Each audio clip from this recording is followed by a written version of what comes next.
Hai, selamat berjumpa lagi kita di vlog Multi Nelentang, Lur. Mohon maaf beberapa bulan terakhir ini saya jarang upload karena ada kegiatan yang lain yang tidak bisa saya tinggalkan.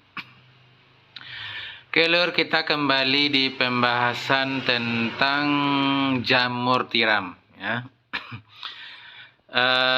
Jamur tiram kita alhamdulillah sudah banyak yang panen dan kemudian ada juga yang gagal dalam pembuatan bakloknya. Nanti kita akan share gimana cara pembuatan baklok yang baik dan bagus menurut yang telah saya pernah praktekkan, Lur.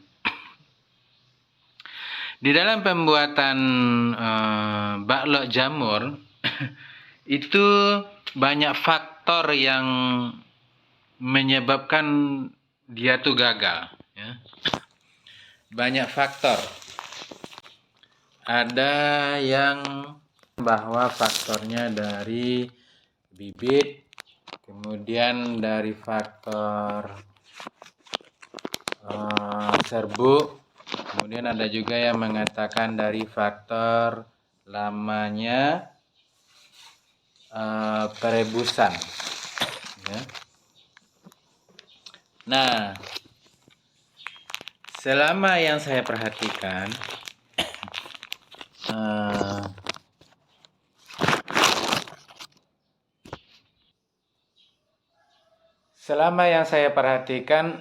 ada satu lagi hal yang bisa mengakibatkan gagalnya kita dalam pembuatan baklok, yaitu suhu, ya, atau perubahan cuaca dari musim panas ke musim hujan atau sebaliknya. Itu juga berpengaruh terhadap perkembangan dari miselium di dalam baklok jamur yang kita buat itu. Itu sangat saya rasakan sekali, Lur. Untuk masalah bibit, itu pernah kita mencobakan 3 jenis bibit. Ya, ada yang dari jagung, ada yang dari padi, kemudian ada yang dari gandum. Ketiga-tiganya itu ada yang gagal bagi saya, ada yang berhasil. Nah, berarti ada lagi ya, maaf. Ada lagi yang saya pesan bibit yang sama, contohnya gandum 10 botol. Dari 10 botol itu ada 4 botol yang memang gagal saya dalam pembibitannya itu. Saya juga bingung kenapa itu bisa terjadi. Nah, bagi teman-teman yang pemula sama dengan saya, itu jangan pernah bosan dan terus melakukan inovasi-inovasi. Kita tidak bisa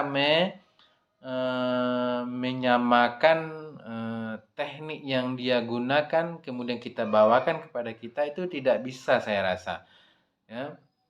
Yang saya rasakan adalah, ini pendapat saya pribadi ya, yang saya rasakan adalah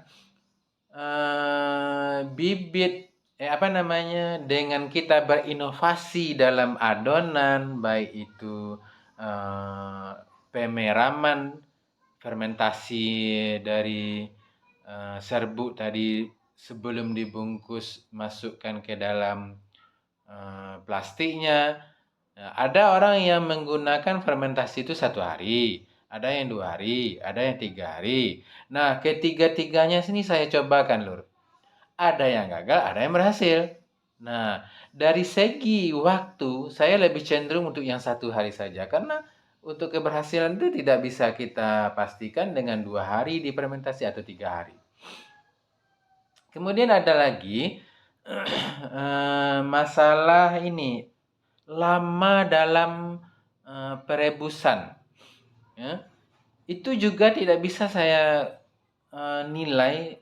Rata-rata 8 jam untuk proses bagusnya matangnya baklok ini direbus 8 jam katanya kan. Itu juga tidak bisa dipastikan. Saya bahkan pernah mencoba hanya dalam 4 jam saja, itu udah selesai, kelar, dan tumbuh. Ada juga yang tidak. Nah, saya cobakan yang 8, bahkan sampai 12 jam saya cobakan, itu tidak berhasil, tidak tumbuh semuanya. Nah, itu kembali lagi kepada yang pertama, rezeki yang telah ditentukan oleh Allah. Eh, Kemudian usaha, bagaimana kita cara mengkombinasikan beberapa master jamur tuh kita kombinasikan. Mana yang pas menurut kita dan pas, mudah dalam bekerja, dan hasilnya dapat. Nah, selama saya mencobakan, yang berhasil itu tidak 100%. Misalnya dalam 120 baklok dalam sekali produksi, itu ada juga gagalnya. Ada yang berhasil 80, ada yang 100, ada yang 5 yang gagal. Nah, jadi dari hasil praktek yang saya lakukan, memang harus kita terus tabah, terus lakukan, terus berinovasi, terus itu saja, ya. Oke, Lur. Kalau Lur tidak percaya, dari 1000 baklok yang saya buat, ya, dari 2000 baklok yang saya buat, di dalam perkiraan saya ada sekitar 300 yang gagal, ya. Nah, nih coba dilihat, Lur. Nah, inilah baklok-baklok yang gagal dalam saya dalam mempraktekkan, Lur. Ya, ini ya adalah sekitar 300 sampai 400 dari 2000 baklok, ya. Nah, ada juga yang tumbuhnya itu separuh. Nah, coba Lur lihat. Tapi ini insya Allah berhasil, yang ini tumbuh, dia berhasil, ya. Ini terkontaminasi oleh jamur hijau. Tapi dia kalau banyak yang putihnya, ya, maka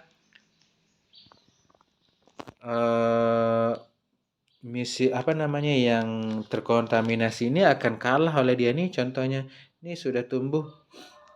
Nah, ini miselium jamur tiram nih. Nah, itu. Ya, kita lihat yang lainnya. Nah, ini gagal 100%. Ya.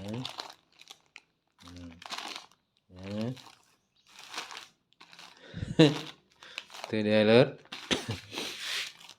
Nah. Oke. Ini gagal. Ya. Memang nggak tumbuh dia, Lur. Ini ada yang putih. Coba kita buka. Kayaknya ini berhasil. Nah, ini awalnya gagal, tapi akhir-akhirnya bisa juga dia tumbuh.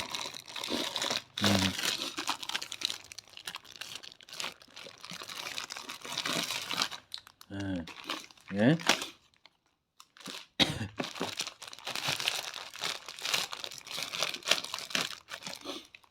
Nah, ini Lur. Ini di awalnya dia gagal, tapi akhirnya menang dia. Nah, itu dulu. Nah, inilah contoh baklok-baklok saya yang berhasil, Lur. Nah, ini dia. Ini berhasil, Lur. Alhamdulillah. Ini berkembang miseliumnya dengan bagus. Nah, ini yang tidak. Nah, ini yang tidak. Nah, ini berhasil. Nah.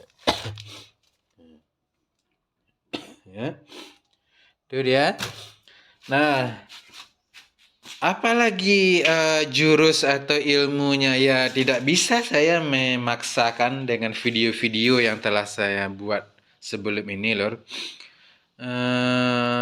Memang sama sekali tidak bisa kita memastikan bahwa yang proses yang kita praktekkan kemudian berhasil di tempat sobat untuk melakukan pembuatan jamur itu belum tentu. Tapi cobalah dulu untuk membuat sedikit, ya. Cobalah untuk membuat sedikit, kemudian tuliskan apa yang kita lakukan itu. Nah, ini kan gagal kemarin dibuang. Nah, ini tumbuh lagi, Lur. Nah, ya kan? Ini udah dibuang nih, gagal kemarin. Kita buka aja ini, ya. Kita buka aja tutupnya. Nah, Ya. Jadi udah banyak yang saya ketemukan nih. Kemarin tuh gagal, kemudian berhasil kembali loh. Nah, kembali ke yang tadi, tulis apa-apa bahannya, bagaimana caranya, apa yang dilakukan, berapa takaran airnya, berapa takaran dedaknya, berapa takaran jagungnya kalau pakai jagung, kemudian berapa takaran dolomitnya, itu ditulis. Nah, buatlah catatan-catatan sehingga ada sekitar 5 atau 4 perlakuan. Ya, 5 atau 4 perlakuan terhadap pembuatan baklo jamur. Nah, dari 5 perlakuan itu mana yang hasilnya mendekati yang menurut kita memuaskan. Nah, itulah yang kita kembangkan, Lur. Ya, itu menurut pendapat saya. Ya. Nah, Lur juga tidak bisa memaksakan sama persis dengan yang punya master. Kadang-kadang suhu di sekitar kita itu berpengaruh. Kemudian lingkungan kita tuh gimana? Itu sangat berpengaruh kali, Lur. Ya, apakah bersih atau kotor atau udaranya tidak bagus. Nah, jadi kalau saya ruangan ini saya desinfektan semuanya, Lur. Nah, ini saya disinfektan ruangan ini semuanya agar terhindar dari kuman-kuman. Tapi dengan kita melakukan disinfektan, apakah berhasil semuanya? Tidak, ya tidak juga. Nah, sehingga mari kita belajar. Silakan lu tinggalkan komentar di bawah untuk sama-sama kita belajar. Walaupun saya sudah membuat dan pernah berhasil dalam membuatnya, belum tentu juga saya bisa mempraktekkannya di tempat Lur. Silakan komen, like, dan share ya. Jangan lupa subscribe channel kita ini agar saya termotivasi untuk membuat video berikutnya. Nah, silakan share ke media sosial kita semua, ajak teman-teman untuk melakukan subscribe terhadap channel ini. Terima kasih. Assalamualaikum warahmatullahi wabarakatuh.